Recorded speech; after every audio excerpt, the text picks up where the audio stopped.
Welcome to V1 news Telangana. Belal గ్రామంలో వన మహోత్సవ వేడుకలు ఘనంగా జిల్లా ప్రజా ప్రతినిధులు అధికారుల సమక్షంలో మొక్కలు నాటింపు. తెలంగాణ రాష్ట్ర ప్రభుత్వ పిలుపు మేరకు వన మహోత్సవం 2025లో భాగంగా నిజామాబాద్ జిల్లా బోధన్ మండలంలోని బెలాల్ గ్రామంలో వన మహోత్సవ వేడుకలు భవ్యంగా నిర్వహించబడ్డాయి. ఈ కార్యక్రమాన్ని పంచాయతీరాజ్ మరియు గ్రామీణాభివృద్ధి శాఖ జిల్లా గ్రామీణాభివృద్ధి సంస్థ ఆధ్వర్యంలో నిర్వహించింది. ముఖ్య అతిథులుగా హాజరైన బోధన్ శాసనసభ్యులు సుదర్శన్ రెడ్డి, జిల్లా కలెక్టర్ మొక్కలు నాటి కార్యక్రమాన్ని ప్రారంభించారు. స్థానిక ప్రజా ప్రతినిధులు, అధికారులు, గ్రామస్తులు, విద్యార్థులు పెద్ద సంఖ్యలో పాల్గొన్నారు.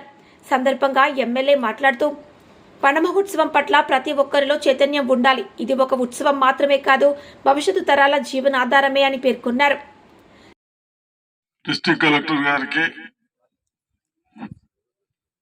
అదేవిధంగా నాతో వచ్చేసిన వేదికలు లింకించిన ఆఫీసర్లకు కానీ, ప్రజాప్రతినిధులకు కానీ, ఇక్కడ వచ్చేసిన మహిళా సోదరులకు కానీ, యువకులకు కానీ, ప్రెస్ సోదరులకు అందరికీ నమస్కారం.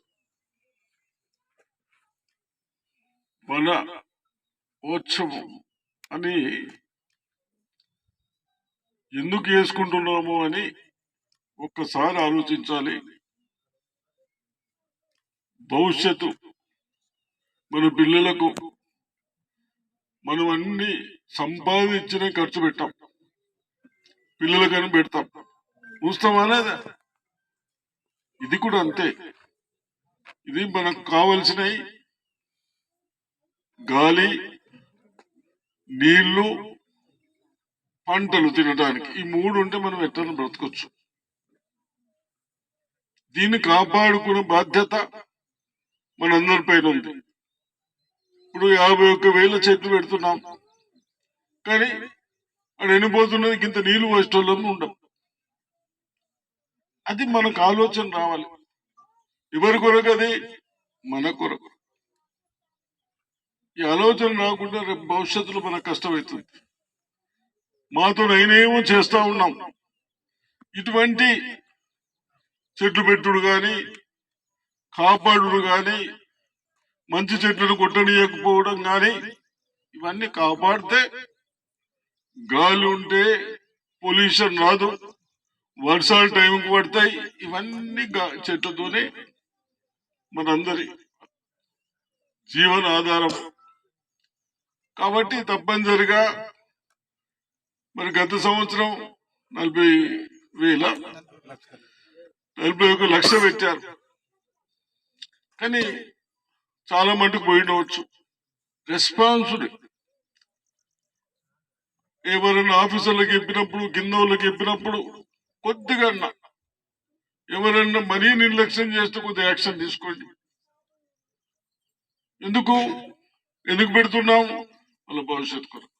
ఎవరైనా నాకు రెస్పాన్స్ ఇస్తుంది, నేను బాగా చూస్తలేను, మన మీద యాక్షన్ తీసుకుంటే తప్పులేదు. అంటే మనకు నెలకు 50,000 కూడా ప్రైవేట్ ఎట్లా చెప్తున్నారో అట్లా మన సర్కారు స్కూల్లో కూడా చెప్పిస్తున్నాం. ఎవరి కొరకు?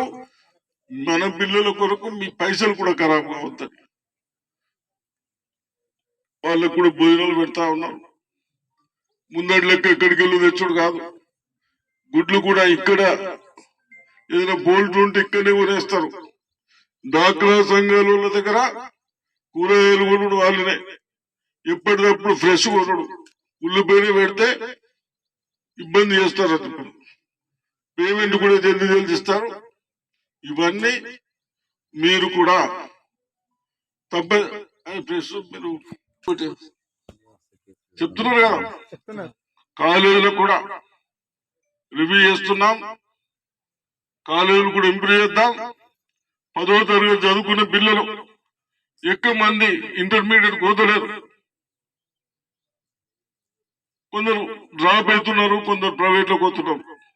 ప్రైవేట్ లో పోకుండా మొన్ననే ముఖ్యమంత్రి గారు చెప్పారు, మన పిల్లలు మన దగ్గర చదివేటట్టు సౌకర్యాలు చేద్దాం, చేసి బాగా చదివిద్దామని చెప్పారు. జిల్లా కలెక్టర్ మాట్లాడుతూ ప్రతి మండలంలో హరిత తెలంగాణకు దోహదపడేలా పెద్ద ఎత్తున మొక్కలు నాటి వాటి సంరక్షణకు చర్యలు తీసుకోవాలని అన్నారు. బెలాల్ ఫారం వద్ద మొక్కలు నాటడంతో పాటు పర్యావరణ పరిరక్షణపై అవగాహన కార్యక్రమాలు, ర్యాలీలు కూడా నిర్వహించబడ్డాయి.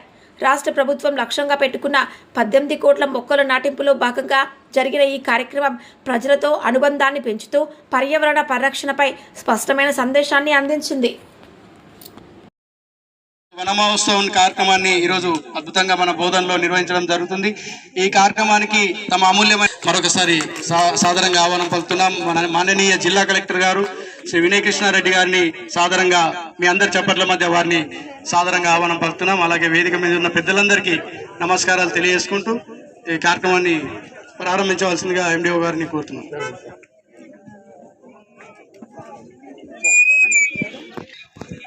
సభకు నమస్కారం. ఈరోజు మన నిజామాబాద్ జిల్లా లోపల వన మహోత్సవం కార్యక్రమాన్ని ప్రారంభించుకుంటున్నాం. సో మొదటిగా ఇక్కడ నుండే స్టార్ట్ చేస్తున్నాం. ఈ కార్యక్రమానికి ముఖ్య అతిథిగా హాజరైన మాజీ మంత్రివర్యులు గౌరవనీయులు సోమశేఖర్ రెడ్డి గారికి, ఇతర ప్రజాప్రతినిధులకు, అధికారులకు, గ్రామ ప్రజలకు, మీడియా మిత్రులందరికీ నమస్కారం. సో మనము ఇది రెండో వన మహోత్సవం ఈ గవర్నమెంట్ వచ్చిన తర్వాత.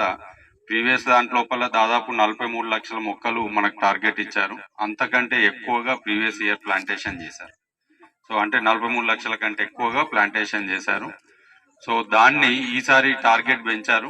దాదాపు 51 లక్షల మొక్కలు మనం జిల్లాలో పెట్టాల్సింది ఉంది. సో ఈ 51 లక్షలు పెట్టేటందుకు ఈసారి మనము ముందుగానే ప్రణాళిక తయారు చేసుకోవడం జరిగింది. దానిలో భాగంగా ప్రీవియస్ ఇయర్ ఇంతకుముందు సంవత్సరం పెట్టిన మొక్కలన్నిటిని కూడా మనం విజిట్ చేసాం. సో విజిట్ చేసి అక్కడ ఏమైనా మొక్కలు చనిపోయి ఉంటే అనేది మనం పెట్టుకోవడం జరిగింది. సో ఆ విజిట్ చేసినప్పుడు వచ్చిన సమస్యలు అన్నిటిని కూడా అధికారులు అందరూ ఐడెంటిఫై చేసుకున్నారు. సో కొన్నిటి దగ్గర ఫెన్సింగ్ లేదు, కొన్నిటి దగ్గర నీళ్లు పోయడం ప్రాబ్లం అయింది, కొన్ని మంచిగా పెరిగినవి ఉన్నాయి, వాటికి పేమెంట్స్ కూడా పెండింగ్ ఉన్నాయి. వీటన్నిటిని క్లియర్ చేసుకోవడం ద్వారా ఈ సంవత్సరము ఆ ఎక్స్పీరియన్స్ తోని ఇంకా బెటర్ గా పెట్టే అవకాశం ఉంటది అనే ఉద్దేశంతో ఆ ఎక్సర్సైజ్ చేశాం. దాంతో పాటు ఇప్పుడు పెట్టే 51 లక్షలకు సంబంధించి కూడా ముందుగానే ఫిట్టింగ్ చేసుకొని ప్రభుత్వము స్టార్ట్ చేసే లోపలనే రెడీగా ఉండాలనే ఉద్దేశంతో పెద్ద పెద్ద ఫిట్టింగ్ యాక్టివిటీ ఆల్రెడీ స్టార్ట్ అయింది. సో దీనివల్ల లాభం ఏంటి అంటే, మనము స్టార్ట్ అయిన వెంటనే మొక్కలు తక్కువ టైం లోపల పెడితే వర్షాకాలంలో నీళ్ళంతా కూడా మొక్కలకు ఉపయోగపడతాయి. దానివల్ల సర్వైవల్ వర్క్ చేసినాయి. ఈ రోజు నుండి ప్లాంటేషన్ కి వెళ్ళిపోతాం. అంటే ఫిట్టింగ్ అయిపోయింది, ఇంకా ప్లాంటేషన్ కి సీరియస్ గా వెళ్ళిపోతాం. నెక్స్ట్ 2 వీక్స్ లోపల మన టార్గెట్ ని అచీవ్ చేయడం ద్వారా మనము జిల్లాలో ఇచ్చిన టార్గెట్ రీచ్ అవ్వడంతో పాటు మనము సర్వైవల్ ఛాన్సెస్ కూడా పెంచుకునే ప్రయత్నం చేస్తున్నాం. దీనివల్ల వచ్చేటట్టు కూడా చేస్తున్నాం. ఉపాధి హామీ లోపల దాదాపు 38 లక్షల మొక్కలు మనం పెట్టబోతున్నాం. సో ఈజీఎస్ నుండి కానీ లేదంటే వేరే డిపార్ట్మెంట్స్ కూడా ఈజీఎస్ ఎస్టిమేషన్ తో చేస్తారు. దానివల్ల చాలా మందికి ఉపాధి వస్తుంది. అంతేకాకుండా మెటీరియల్ కి సంబంధించి నీళ్లు పోయడం కానీ, మాన్యూర్